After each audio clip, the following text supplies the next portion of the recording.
Good morning, folks. Today is another tinkering day. Yes, I hear you cry. Right, what am I doing today? Well, I've got these spotlights on there. As good as they are absolutely fantastic. I also have some Lomo bags to go on there. Let me see if I can find them. I put them away yesterday. Nothing like being organised when you're doing a video, is there? There's me Lomo bags, okay? I'll find out the details of these, the literage, etc. if you're interested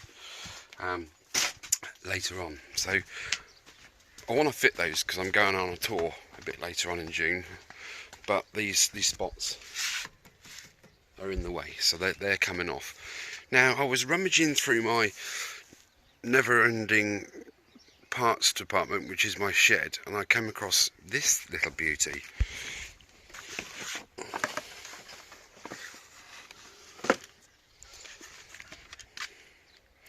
Now, I bought this for, I think it was another custom job I did. It's one of these, it's not the most expensive headlight in the world, shall we say. It's got the LEDs around each side there. All LEDs there, all LEDs there. Halogen H4 lamp. And do you know what? I think it kind of looks quite nice if I offer it up to the bike. Let's have a look. Look. It's a tad smaller, but the housing is the same size. So you could literally, it's plug and play. You could unbolt and bolt on. Yeah, I'm kind of... What do you think? It's not bad, is it? Anyway, I digress, as usual, because I'm a bit of a waffler. What else came in the kit? Well, these things came in the kit. These brackets here, you see? Got two of them. So what I've done is I've mounted them on there. I've drilled a little hole there, and that little hole is to accept these little babies. Now, these were not a lot of money on that well-known auction site that we all love to hate. I fitted some larger brackets on the side. It comes with smaller brackets. You can use the ones it's supplied with. I've put these more meatier aluminium ones on there, and they're bolted through with M5 bolts. So that's why that extra hole is on that bracket. Okay, so that will then bolt.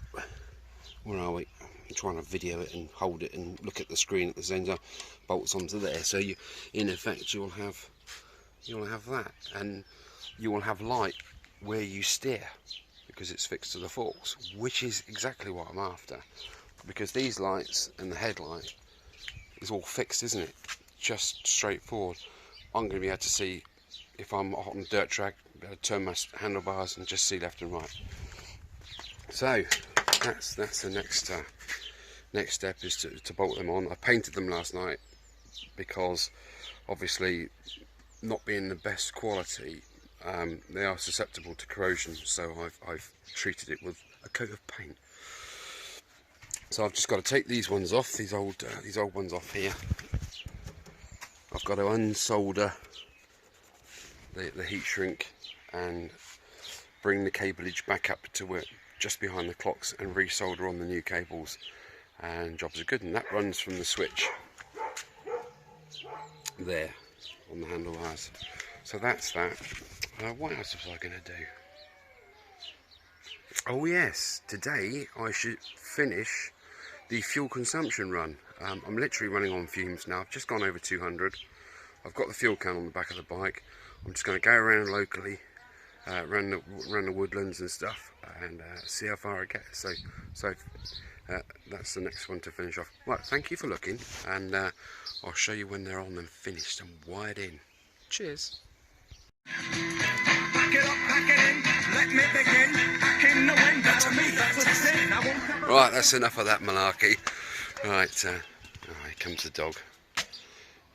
Quality control's on his way. What? It's me talking. It's me singing in the shed. Is that okay? God, he's a madman.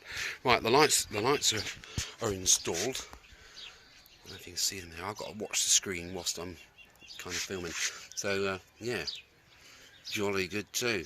I've just got to unmount these and unsolder the the heat shrink there and the solder, and then just connect this nice long flexible cable to that cable, and we're good to go. So yeah, it's looking good. I'm going to go out for a little ride in a bit to finish off my fuel MPG stroke. Is there a light on the dashboard that comes on stroke video? So that'll be done today as well. All exciting, isn't it? Right, better carry on. Excellent. Well, I think I'm there actually. They're on. There we go. They're wired in. Because the headstock, the forks, obviously handlebars and everything steers, this cable is going to be constantly flexing. So yeah, I've tie wrapped it up there, heat shrinked all the cableage, and it's all free. And talking about free, look at that steering, look at that. Now I've loosened off those headstock bearings, it's absolutely a delight to ride. It's fan-flipping-tastic. And I know that the bearings are going to last forever, so comments below. Pretty sure about that anyway, so there we go. Right, next step, let's try them. On with the key. Okay, headlights on. And if I flick my little switch here, where are we? There we go. Oh, blimey Charlie, that's bright, isn't it? That's pretty cool, isn't it? This is the cheap type, so obviously you have 3 settings. You have high beam and flash even more.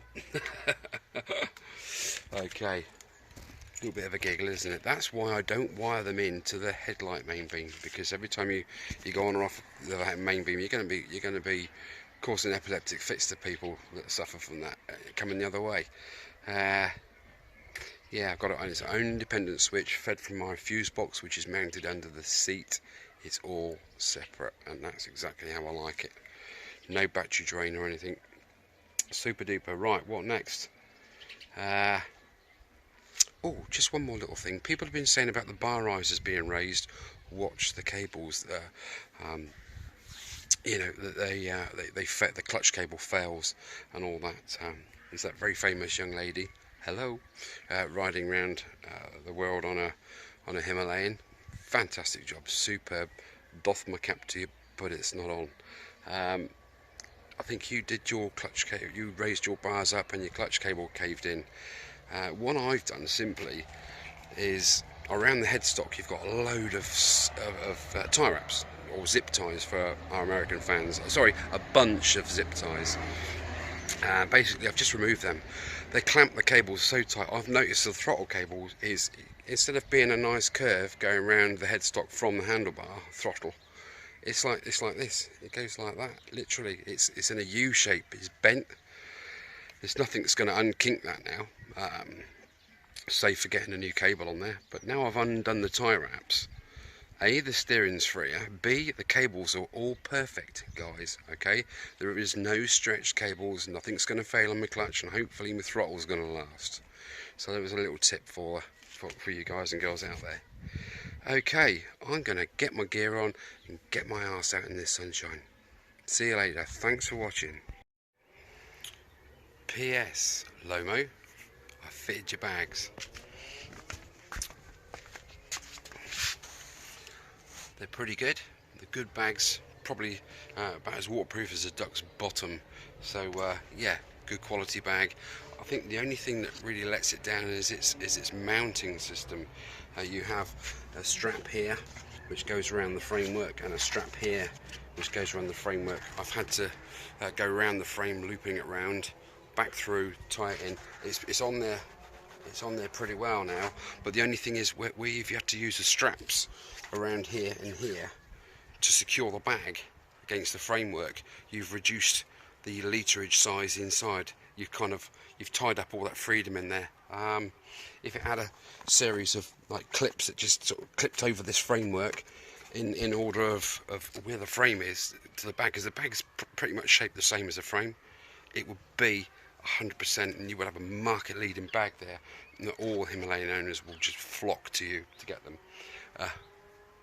Okay, so thanks guys at Lomo, great bag. Just need to think about the mounting system a little bit. It's got a nice little carry handle on the back, but there's no way you can just whip it off in a couple of seconds to carry it, because you've got to do under all that webbing. That's taken me 20 minutes. 20 minutes. So yeah, cracking. Take it easy. Thanks for looking.